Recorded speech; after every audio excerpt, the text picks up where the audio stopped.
Welcome to Bass Talk with Hagen and Hayes. Today's topic is commissioning new music for double bass. So, Susan, can you tell me about your experiences of commissioning new music for double bass? Oh, I can. Hi, David. How are you doing? I'm fine, Susan. Very well, thank you. Good. Um, I've had a whole mix of experiences. Um, with commissioning music, the first thing I learned the hard way is it's not a rude question to ask someone the fee before you commit to having them write something for you. Um, because I've had some little surprises where some people I didn't think to ask, and then the bill came in and it was huge, and I was shocked and a little embarrassed, and I forked over large sums of money, and it's just good to know what someone Mm, wants for it, yes. and they want money for their time and their effort, and that's of course fine. That's good, um, but you don't want to be stuck with a $2,000 bill for a 3-minute piece and not have planned for that. Um, One of the other things is now the more pieces I've commissioned, I like to have a little bit of input. Like I used to say, "Oh, I liked your piece such and such. Will you write me a piece?" And I did that twice with two different composers that warranted pieces I really didn't love. They weren't like the Mm, piece I had said I enjoyed. Um, so then I thought, oh, maybe it's my wording. So how about if I say, I liked such and such piece. Would you write me a piece in that style? mm, It got me closer to the results I wanted. mm. um, but I think there are probably, and I'm sure you've had many experiences with how to get a piece that you know you're going to enjoy. And how hands-on can you be, and how hands-off, and you've had it from both ends as a composer and as a performer. Tell me about some of your experiences. Yeah, it's interesting. I've been commissioning since I was a student at the Royal College of Music in London. Mm-hmm. And then I just asked other composition students if they'd like to write a piece for us. I played in a bass quartet. Nice. And we got some way out and wacky pieces, I'll tell you. Um, and some they're just unplayable, or everything is on the E string. All four basses are playing on the E string. So every commission is interesting because they're all different. Yeah. Some composers want a big fee. Some composers are happy just to write. Some composers are happy for input. Some composers don't want any input. Yeah. It's so everyone is different. But I always say, if you're not sure, write it and send it to me, and then I can explain what works and what doesn't and why, Right. um, which will hopefully give you an idea. A composer who's never written for bass before sent me a piece. She thought for a young bass player, a beginner bass player, but it was really quite difficult. And it's everything that a young bass player doesn't do, jumping around. Oh yeah. And young bass players move by step, Right. so it's really quite simple. So if you don't move by step, you're not into to beginner territory. It's it's Right. it's difficult. It's the thing I've always tried to do is try to find the composers who've written good pieces before, who have some Yes. understanding of what the bass is about, because I think you have more opportunity of getting something that works. I've also had many pieces that don't work, Right. many pieces that have never heard a bass before. We had a bass quartet written by a Czech composer, really very good Czech composer, and he wrote it, and it was a really very good piece, but maybe not for bass quartet. And we played Mm-hmm. it. We played it at a big concert in London, and he came off to the concert, and afterwards he said, "If I'd heard a bass quartet before I wrote it, I would have written something different." And Ah, sometimes right. you wonder, why didn't they listen to something or ask you for pieces that they could listen to as reference? Yeah, sometimes I will, if they're not bass players, I'll Yeah. send them examples of what's possible, Right. just to sort of open their eyes and ears.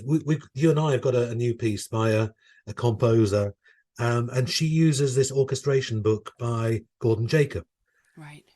And so it says the bass, it doesn't go beyond maybe G octave or something like that. It's a 2 octave range. So a Yeah. lot of her music is within that 2 octave range.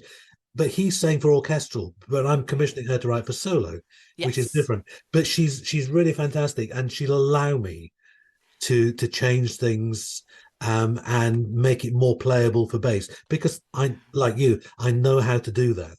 Right, right. Mm, I think that makes all the difference too. Is, there was a composer in Boston that had written this absolutely stunningly glorious choral mm, piece, and there was an orchestral accompaniment, and I had played it, and I fell in love with the piece. And so I talked to him afterwards. I said, I adore this piece.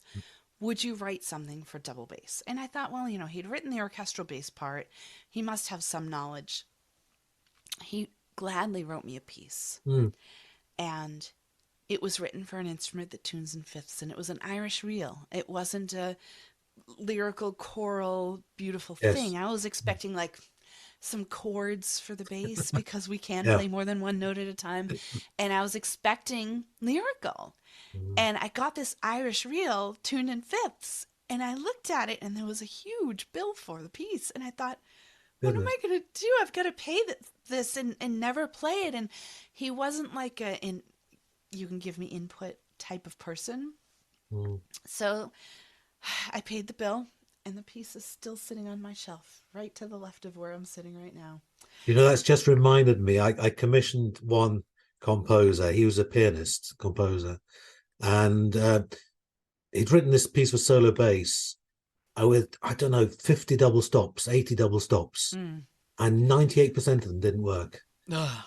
And it was one of those things. So, and I said, and he was so angry that I told him that he didn't. So he then recomposed it, and I think suddenly this 3-minute piece became a 45-second piece, of 18 notes or something like that. And so Right. I paid him, and I said I wasn't very happy, and I remember him saying, I've won competitions for my composition, and Uh, I felt like saying, well, you wouldn't have done for this one, mate. I'll tell you now. no, But no. it's you have to do some of the homework yourself as the Yeah, composer. You yeah. have to have some idea. You can't know everything because that's our job to know what works and what doesn't. Right, right. Now, as a composer, I know I commissioned even books of Mm, pieces like the mm. uh, when you did the collection of George. I call it Yes. lovingly George in Europe, which is Yeah. totally not the name of it, but I just get so excited that that's what I call it. And it's, I had asked you, can you write pieces that are, well, I don't want my students to know because they're kind of etudes, but they're technically challenging pieces of music, and it's nice because they're music. But now, how do you deal when some lunatic like me says to you, can you write a series of pieces that are in, what I call the danger zone, that area Oh, right they, before they were really composition? nice to write, and it's nice to have um, parameters. It was a really nice commission. I enjoyed that one. And once I'd worked out, it was George's Grand Tour. Yes. So I'd got 8 cities. Yeah. And so it just meant that each piece, I think I started in Prague actually with a Mm-hmm. Czech That's number Fuhrer, one. Fuhrer, something like that. If And very once I furious. started, that was really good. But I think they remained in bass clef, and yeah, you wanted them around fourth, fifth positions, around you said the danger zone. Yep. Um, and I tried to make sure they were interesting to learn, but also interesting to play. I feel like And interesting. each one Yeah, I captured the taught I spirit of the taught city that Yeah, you I set them taught one in. the other night. I taught George's Russian Romance, Oh, I love that. which starts with double stops. Yes, it does. And they're not difficult, but they sound really impressive. They ring so beautifully because you Yeah, know the bass. because I know how to write for the bass. So I can make music for young players more interesting Yeah. because I know what rings. So whereas a far greater composer than me would write a better piece, but probably won't work as well. No, I think I these think so. pieces work so well. This collection of George's Grand Tour, there's one problem with it, Mm. is that it was so good that then I asked you to write a collection of pieces that went through the danger zone into thumb position, and then I had you write another one that was entirely in thumb position, and then one that was all harmonics. So it's sort of like it just kept opening the door to It, me, bugging you for it more was nice things. though. Yeah, I really enjoyed scaling the heights Yeah, because you scaling the wanted that heights one, is danger zone to thumb position. yeah, in and out of thumb position. Yeah. And again, once I'd worked out that was, is it every major minor key? Was it 20 Yes. pieces? I Yes, think, it's 24, every major and minor. yeah. And I tried to make sure that you had 2 pieces per page. So Yep. they're not too long, not too short, but hopefully interesting enough. And again, usually I found the title first. Mm. But when I was writing, it was really fascinating because it was typical of lots of things. When it's a major key, you write happy music, and when it's a minor key, Right. you write sad music. Yeah. And I found myself going down that path, so I decided to change it. You I, did. I wrote, was it B flat minor? I think Yes. one of the happiest pieces I think I've ever written. Yes. It was Absolutely. so funny. I really enjoyed writing that. It was a nice collection. It was interesting. And as I say, once I got the titles for each one, um, but I think that again, you've got scales and arpeggios Right. and possible different fingerings, maybe up and down the string, sometimes across the string. Right. So there's always a didactic element to the Yeah. music I write. And I like for this, scaling the heights goes in and out of thumb position.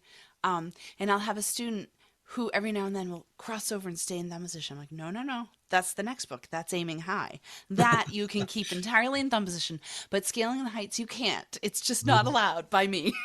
I think they're not bad pieces. I think they're quite nice teaching pieces. I'm I quite pleased find with those. this my students love them, Mm, and so they're learning how to get around the fingerboard, how to get in and out of thumb position, which can be awkward physically, mm, and they're learning it with pieces that they're enjoying, so that then when they get to a Bottesini or a Kuzovitsky or mm. anything where they have to be able to do that, I consider it like you have to be fluent in making those I tried to write transitions. them as etudes, Hmm. but hidden within the Yep. music.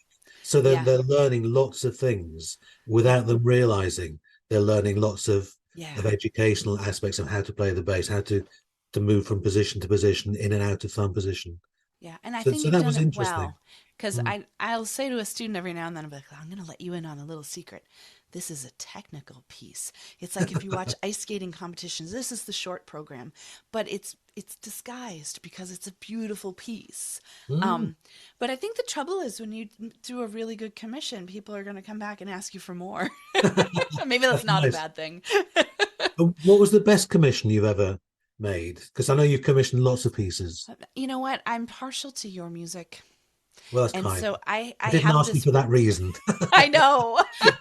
But I have this problem because every piece that you ever write for me, I'm always like, oh, this is my favorite piece. And then there's another piece. I'm like, this is my favorite piece. Um, I think that Rodrigo Mata, Mm, we've commissioned a piece that we're gonna play this yes. coming April, Mm, a solo piece. I'm learning that one right now, and it's quite beautiful. It's inspired mm, by Kuzovitsky, um, and it's a waltz. And I'm trying to think of the name of it. It's right here, somewhere. It'll come to me in a minute. Um, but it's quite beautiful and it's a lot of fun to play. It's a prelude and waltz. And mm. the opening actually sounds like Sibelius. Wow, And in fantastic. Rodrigo's typical style, it has, harmonics and double stops where one note isn't a harmonic, which can be challenging, but really can be quite beautiful. Um, I've never commissioned anything. Well, we sort of have, but we're waiting on it still by Simone Garcia. Mm. Um, but I know that I'm sure I will like it. I know he's writing a piece for the two of us Yeah. when he's so busy though. So when he gets around to it, people like that, I feel like I don't need to give them too many parameters because like you're bass players. And Mm. unless I have like for you, I'll sometimes ask you to write things for my students because I have a specific need of things that I want to be able to teach. Um, I love for my students to be able to tackle a technical problem before they learn a big piece that has it all over the place. Mm. Um, which is why these books I commissioned from you are just marvelous because then they go to play, a standard piece Mm. and they've already been in and out of that position. For me, the first time I came in and out of that position was the Eccles Sonata. Yes. Yeah. And Da, me. ya, da, da, da, da, and I'm like, oh my God, how do I do this? And it sounds jerky and awful, Mm. um, and panicky. But Mm. if I teach your music first, your disguised etudes, disguised as Mm. beautiful music, then when they go to do a piece like that, they don't even have the experience I did when I learned the Yeah. echoes of Mm. sheer panic. They've Mm. already mastered how to do it. Um, so I'm I'm afraid that when I don't commission bass players to write music for me, I've in general had not ideal experiences.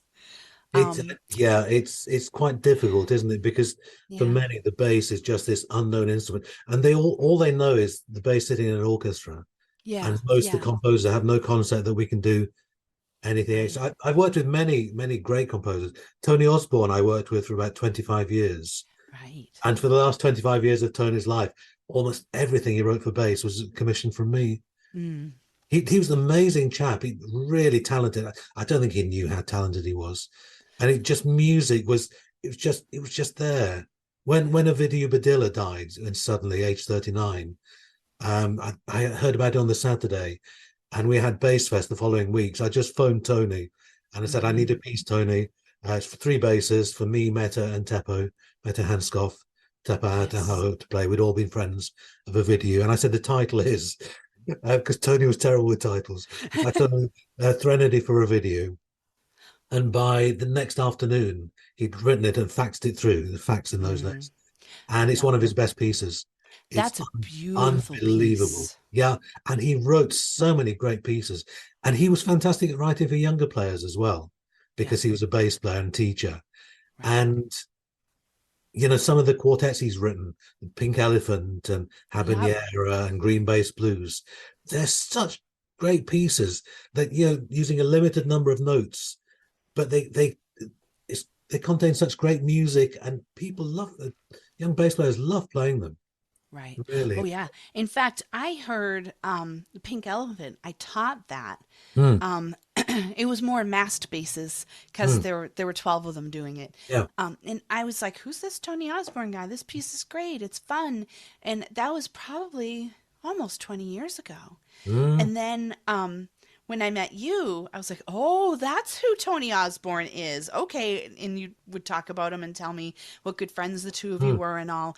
And because of that, I've learned more of his music. And I mm. taught the Threnody last year to my trio at Berkeley, the Sunshine Trio. They've all graduated since. And that was just a beautiful piece and very moving. Mm. He really I, captured the right we were in the Czech feeling. Republic a few years ago at a bass convention, and on the Sunday morning, we just a couple of teachers were sitting together talking, and suddenly I heard in the background this music start, Mm-hmm. and it was some of the students just I think they were rehearsing it. They're playing it later that day, and just the hairs on the back of my neck just stood up. It's wow, and just suddenly the emotions come back. You remember, and it's just such a powerful piece, and it's one of those pieces where you have to try and play your best. Mm, It's a really great piece because there's something about it. It's Tony wrote lots of jazzy, fun pieces. He had that great skill, but this was yes. the other side of Tony. Yeah. This was a side he didn't often write, Okay. Yeah. It but was it more was there. introspective. Yes, I wished he'd written more of it Yeah. because he had so many skills. Yeah. Yeah. Mm. It was, and it's amazing that, well, he was probably really moved in Mm. that moment to write such a deep piece, and it was Well, it was the right Tony was a time good for it. friend, and he Yeah, knew how upset we were, right. and he wanted to write his best piece for us, which was Yeah. so kind of him. And we premiered it a week later. We did his bass fest, and I think Tony was there and must have recorded it. And then months later, I went round to visit him, and he played the recording, and I was Oh. so surprised how fantastic it sounded. It Mm. really was amazing. Yeah, And in yeah, fact, it's a we did it beautiful with piece. four of us Oh, no instead of kidding. three. Yeah, it did work. So Peter Leerdam joined Teppo on bass three, Oh, which cool. was nice. But Yeah. it's amazing. And then so yeah, to Teppo how to Aho. And Teppo and I both studied in Prague with František Pošta. He Right. was there in the 1960s. I was there in the 80s. Mm-hmm. And Teppo and I were friends for I don't know, 25 years. And again, he wrote so many pieces for me and my students. He was Yes. absolutely amazing. And he just wrote always interesting music, Yeah. always. And he wrote a bass quartet called Why, and that was when Ovidiu died. And why did he die? And Right. it's the most powerful piece, and it's absolutely stunning piece. I did it with with my students at Wells. I had 1 year, I had three fantastic students, and Mm, we did a concert, the history of the bass quartet, and we nice. did music by Alt and I think Lauber. So they're from the 1930s and 40s, Yep. and then up to date, and we did Simon Garcia and we did Teppo, and Nice. the pupils absolutely they just lapped it up, Oh and it's yeah. quite atonal, quite modern, Hmm. but really quite powerful, and it's nice. It's I'm so pleased to be part of so many of these great pieces. Yeah. It's really it's quite a privilege Yeah. to have known Teppo, been such a great friend of Teppo's for so long, and to commission so many pieces from him. Yeah. Well, you've commissioned so many pieces from so many people. You've kind of been at the heart of commissioning for double bass in our You know, time. I was inspired. One of my second teacher, Lawrence Gray, he Mm, was telling me about the Paris Conservatoire, and they used because I studied the Edward Nanny concerto with him, okay. and he was telling me that they used to commission a piece every year for the bass players who were going to graduate for their final recital. And so, over 60 years, there were 60 pieces or however many pieces there are. Hmm. And I thought, what a great idea. And then I read about Bert Turetsky, and I saw that Bert had commissioned 300 pieces. And then Rodney Slatford was commissioning new pieces. Right. Um, and it just inspired me to do the same. Yeah. And I started when I was at music college. And I'd met Sarah then. Sarah, my wife, is a singer. And Betty Rowe, an English composer, had written these jazz songs for Hmm. soprano and bass. And I found Betty's address. She lived in London. I just wrote to her, and Very this is what I interesting. said: would you write some more songs for us? And I Yeah. had no idea of how to pay for them or Right. what you did. And I went one Sunday afternoon for afternoon tea with her and her husband. And John was sort of the business side of things. And he said, yeah, Betty, she'll write 5 songs and they're £50 each. Oh, fantastic. Wow. So that was okay. At least I knew £250 was possible. Yeah. And then in the early days, I used to be a music copyist before Hmm. computers. I had a very good hand. And then I would work for John, and I would typeset lots of Betty's music. Ah, And so nice. I would offset what he would pay me against what I owed Betty. Perfect. And That so worked out it was a, great. yeah, it was a very good relationship. And I Wow. just started commissioning, and I think it must be up to about 750 pieces now, maybe more. And now you're doing the 40 at 40, right? For recycled Yes, music. that's Recycle Music is 38 years old this year, my publishing company, Hmm. and so 2026 is our 40th anniversary. And I thought I should commission 40 pieces, Yeah. and I worked out because I started it about June last year, Hmm. and by June 2026, give or take, that's 40 months. Right. So I'm commissioning sort of one a month, and I've commissioned 12 so far, and I think 5 have been completed. And the Excellent. idea really is aimed at younger players, That's great. because I want now to commission more music for young as I've written more pieces for Right. younger players, and I just want to commission more because it's the beginners who need more help. Right. And there's more of them too. It's not how it used to be. It's completely Right. changed. There's Yeah. so many more young bass players, and I think that the books, the collections that I used as a kid, Mm, life was different. I mean, I feel like students were expecting practicing to be serious and not mm, necessarily always fun, although I enjoyed playing the bass. Sometimes the etudes I was learning, I knew they were kind of like taking my medicine. Didn't mm, love it, but I knew it was going to bring me to the mm, desired end. Um, but I think now it's okay to be entertained and enjoy practicing, and I think for kids, if they don't enjoy it, they're not going to keep doing it. mm, So I think it's nice to have, I say this to my younger students, it's nice to have a selection of options. mm, Once in a while, the student will be like, you know what, I'm not enjoying this piece for whatever reason. More often than not, they were just having a bad week. They played it on a bad day and then they just didn't like it. And so I say to them, if you're not enjoying it, let me know. I'll swap it out for something different. I've mm, got, off the top of my head, I've got a dozen other options that I could mm, choose from for you. Um, and usually just them knowing that. They're fine with what I've selected for them. But once in a while, I had one student that would do it every week, and finally was like, okay, this week you have to learn the piece I've assigned you the first time, just because I wanted to see if he could do it. But he was one of those kids that always wanted to know all his options before he chose what to practice. But he also would learn all of them. He'd be like, I didn't like this one, but I learned it anyway. I really liked this one. I also learned it. I was like, well, okay, that's good. But yeah, I think it's good for younger players to have options and not as much as I love the Samandel new method. Yeah, I mean, it's still a great book. It's the one I it use. is, Yeah. but I think it's nice to supplement it with, I don't know, more enjoyable pieces too, which I didn't have. It was like that and maybe a district audition piece that I had to learn. And Mm. that would be it. And that was always sort of, a Vivaldi sonata, an Eccles sonata, and a movement or two from those, which were good.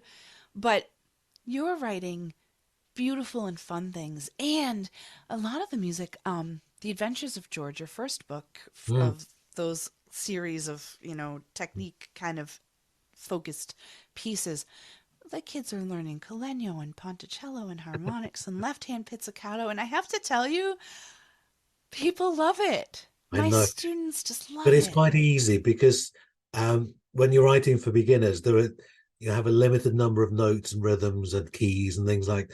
So you can Right. introduce other things like that, which Yeah. just add another element. It was interesting. Some of my students were playing Romeo and Juliet by Prokofiev, Oh, yep. and they came into my room. They're screaming with laughter. I said, "What's going on?" And he said, "We just had a rehearsal, and there was one bit where the cellists and basses have to play sul ponticello." And he said, and we just knew exactly what to do. And the cellist hadn't got a clue. And they were so pleased. I said, yes, It's true finally. though. 20 years ago, Mm. bass players never knew those instructions until you encountered them in an orchestral piece, right? And I love, how did you come up with the idea of just putting those in beginner pieces? I think just to make it more interesting, Mm. and just to add another skill, because with the George piece, the Adventures of George, I wrote him a piece every week. This was during lockdown, so I would just whatever lesson we've done, I would just at the end of the lesson I would say, George, can you do this? And Mm. it could be Collegno or it could be a glissando or something. And yes, Right. he could. Okay, so I'd write him a piece which next week included glissando or double stops or That's great. Collegno. Simple as that. And it's like harmonics. I like introducing them early, so they're not an issue. Yeah. I Um, love that mm, because when I was learning, that was like, oh, you can only do that if you're a grown-up bass player. And then when you finally got there, you felt, maybe a level of accomplishment, but you also hadn't been doing it forever. So mm, then all of a sudden it sounded bad in the beginning, right? yeah. And you're like a better player, and all of a sudden you can barely make the harmonics speak Mm. the way you need to. I love that you incorporate those things, and I feel like it gives a young player more colors on their palette right away that they can tap into, and they enjoy it too. And you don't have much Collegno in Beethoven, that I admit. Um, That's okay. but you do in the first movement from the planets. Exactly. Yeah, Yep. and you have to be able to learn, and youth orchestras do play the Planet Suite Oh, now. they do. They You know, do. so And mm, oh, and how many kids just have their bows bouncing around like ricocheting because they've never learned to control it, you exactly. know? It's great. You know, I once recorded that. Mhm. It was, I think it was a wind orchestra or something. I was brought in to do it. So it's one bass, and we Yeah. did Mars, and it's Uh-huh. always the strings doing the Collegno. Da, da, da, dum, Mhm. bum, bum, bum. It was just me and the timpani. Oh, wow. So, and I had a microphone right in front of me, Yeah. so you could hear every bounce of the boat. And I was so relieved when we recorded it. And then on the next day of recording, you open the pad and everything's in order. Yep. And the first one was Mars again. I thought, oh no, I thought I got away with it. But to try and get da da da dum bum bum bum bum da da da dum bum bum bum, it's quite difficult. It Is it is. about 40 bars or 40 measures, Oh, or yeah, it's a it's a lot. long time? It is. It is. Coming back to commissioning, Yes. um, my advice always is ask the composer if they want to write. Yeah. Some of them will be writing an opera, so they won't have time for anything, Right. and some of them will be interested. Some of them will want too much money. Some will be happy to just write it for you if you can Yeah. offer a performance. Yeah. But my advice is just ask if Yeah, you I want. think I think it's always good to ask. It's like Mm, ice cream. Try it. Try a new flavor. See if you like it. You never know. exactly, exactly. So when Everything when comes I was back to ice when I cream. was first started playing the bass, we used a lot of transcriptions, and I have no problem with transcriptions because I think some of them are fantastic, and it's why the bass has progressed so far. But I always felt as though we should have our own repertoire as well as transcriptions. Yes. Yes, and That you've was done a lot of that. mm, And I I've think really that's enjoyed it. great. It's been one of the greatest pleasures of my life, commission and publishing. Really, It's great. And I'm grateful to you because you've commissioned and written so many pieces. It's because of you that we have probably 1,000 extra pieces that wouldn't have existed. You know, well, it's it's really nice. I've enjoyed it, exciting. and also with recital music, bringing music into print, Yeah, which had remained in manuscript. right. It's nice to the music by Rudolf Tulacek or Wojtek Kukinka. These Right. pieces had never been published, Yep. and I've really enjoyed creating new editions. Yep. And it just means they're there for future generations if they want them. If they Right. don't, I've still enjoyed doing it. Yeah. It's great. Well, I think wrapping it up, commission, go for it. Everybody should ask Definitely. away, and I think Yeah. it's great and it's fun because who knows what you're going to get. Could be great. Yeah, exactly. Well, thank you everyone for listening to season 2 of Bass Talk with Hagen and Hayes. Like and subscribe. And I want to thank you to our sponsor, GraceGalleryDesign.net, for all of your gift giving needs. And any other sponsors that are interested, let us know. We look forward to seeing you and talking to you soon. Take care, everybody. Bye.